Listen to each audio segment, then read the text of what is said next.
Syukur pada Allah Subhanahu wa taala, salawat dan salam pada baginda Rasulullah SAW, keluarganya, sahabatnya dan umatnya yang istiqamah dalam dinul Islam.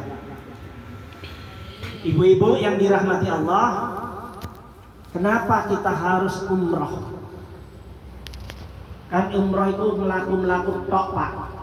Itu pertanyaan orang orientalis, orang liberal. Umroh itu panggilan Allah yang tidak semua orang dapat panggilan. Ayatnya tadi, wa atimmul hajjah wal umrata lillah. Sempurnakanlah hajimu dan umrahmu lillah, karena Allah Ta'ala. Nah, ibu-ibu, kalau orang-orang tua dulu, termasuk Al-Mafirullah Ki Haji Nur Ali, beliau pernah berpesan pada santri-santrinya. Saya dengar dari santri-santri beliau, dan saya dengar dari kiai-kiai, ustadz-ustadz langgar saya di Probolinggo sana, kalau ada orang walimatus safar, baik haji ataupun umroh, diundang, datang. Insya Allah akan undang kita nanti untuk bisa datang ke Masjidil Haram dan Masjid Nabawi sebagai tamu Allah dan sebagai tamu Rasulullah. Ini bukti nyata, kisah nyata, Bu, ya. Ada seorang yang gak kaya, sukit belas wis. Dia sebagai beliau itu hanya guru ibtidaiyah, gak digaji. Sambil dagang-dagang lah kecil-kecilan, anaknya banyak, 9 atau 8 lah, 9 kali ya. Tapi beliau memang aktivis Islam. Saudaranya ada yang kaya juga. Kirain tahun ini diberangkatkan haji oleh saudaranya itu. Setiap ada yang hajatan haji walimatus safar, beliau selalu datang. Selama bisa ditempuh, beliau datang.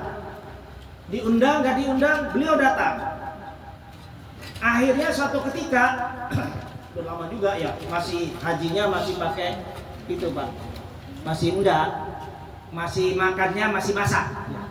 Beliau suatu ketika diberangkatkan haji oleh Bapak Wali Kota tersebut, karena perjuangan beliau dalam rangka mensiarkan agama, dan salah satunya sering datang ketika ada acara walimatus safar seperti ini. Nah, ibu-ibu yang dirahmati Allah, memang syaratnya harus mampu, ya, harus punya duit. Tapi itu salah satu syarat yang tidak kelihatan mata. Ibu-ibu yang dirahmati Allah, kira-kira kalau tawaf itu diem doang, tawaf itu kan kelilingi Ka'bah 7 kali ya, Bu, ya. Diem doang, sah apa enggak, Bu? Enggak baca apa-apa, diem lah, muter tok. Itu tawafnya sah apa enggak, Bu?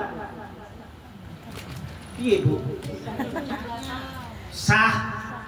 Karena orang tawaf nih ya, Ka'bah kita muter nih, meneng tok wisan 7 kali muternya, itu meneng tok, itu sah. Tapi disunnahkan para malaikat, nabi, semuanya itu baca doa tasbih. Maka daripada itu, kita sekarang lagi diibaratkan sedang mengelilingi Ka'bah atau tawaf 7 kali dengan baca tasbih. Bareng-bareng, Bu, ya.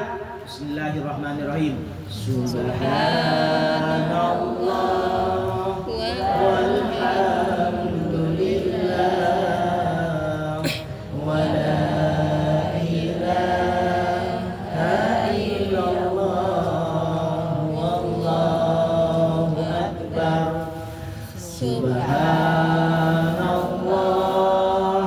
walhamdulillah wa la ilaha illallah wallahu akbar.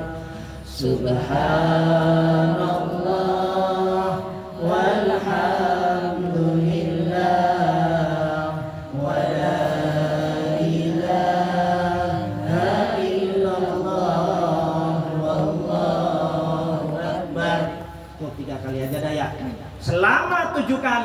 kita mengelilingi tawaf itu yang dibaca, yang disunnahkan oleh Rasulullah, yang dibaca oleh para malaikat, para nabi, yaitu subhanallah walhamdulillah wala ilaha illallah wallahu akbar.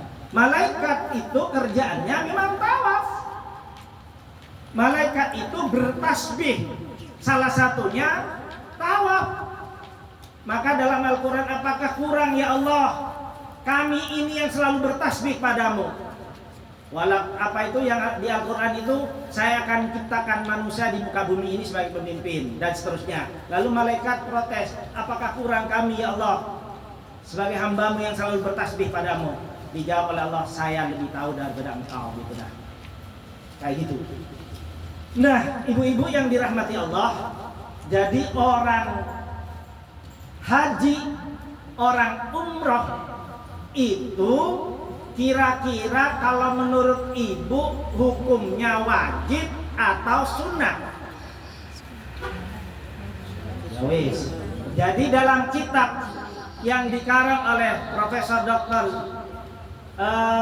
Zuhail Ubah kayaknya, di sana disebutkan kalau Imam Malik dan Imam Maliki, Imam Maliki dan Imam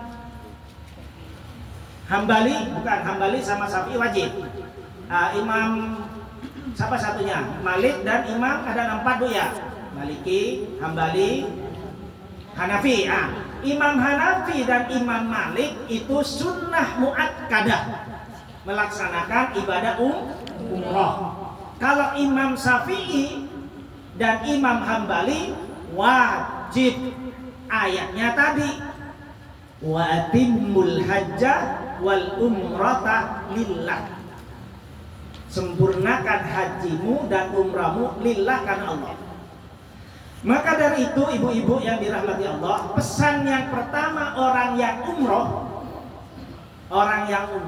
harus menyempurnakan umrohnya. Contoh, ketika tawaf, kan umroh itu dalam ibadah umroh pertama kita harus kan ngambil mikot. Mikot yang paling dekat itu di Ibu Tamkin ya Bu ya, Masjid Aisyah, itu dekat. Nanti rombongan Pak ya. Oh, kalau umroh biasanya diatur oleh travel ya. Kalau haji yang penting ada kemauan dan ada duit. Yang terdekat di Masjid Tamkin atau Masjid Aisyah, bayar 50 real. Satu taksi itu 50 real, isi 4. Asal kalau perempuan harus sama istrinya, sama suaminya ya. Jangan sampai suami istrinya itu naik duluan nanti hilang. Allah alam, tapi itu jarang juga ya. Itu rumor kali ya. Yang penting ambil mikot di Tamkin. Habis itu baru diantarkan lagi, ambil mikot. Itu apa artinya Pak? Pakaian begini ini diganti pakai baju ihram. Sekarang masuk ke Masjidil Haram, tanggaplah ini Masjidil Haram. Masuk ke Masjidil Haram mungkin setelah Covid itu kali ya. Itu lantai 1, lantai 2 wajib pakaian ihram. Kalau perempuan kan sudah otomatis ya. Kalau laki-laki itu wajib pakai ihram. Nggak boleh pakaian begini, apalagi pakai baju yang lain-lain, nggak boleh. Harus pakai ihram baru boleh masuk. Jadi Pak RT nanti kalau pingin sholat terus di Masjidil Haram, pakai baju ihram terus, apalagi waktunya sempit umroh ya. Jadi yang pertama, sempurnakan umrohmu. Kalau kentut bagaimana Pak? Lagi umroh dapat 3 putaran, kentut, lapor ke ketuanya. Jangan dibiarkan umroh, jangan dibiarkan tawaf, batal. Umrohnya batal sama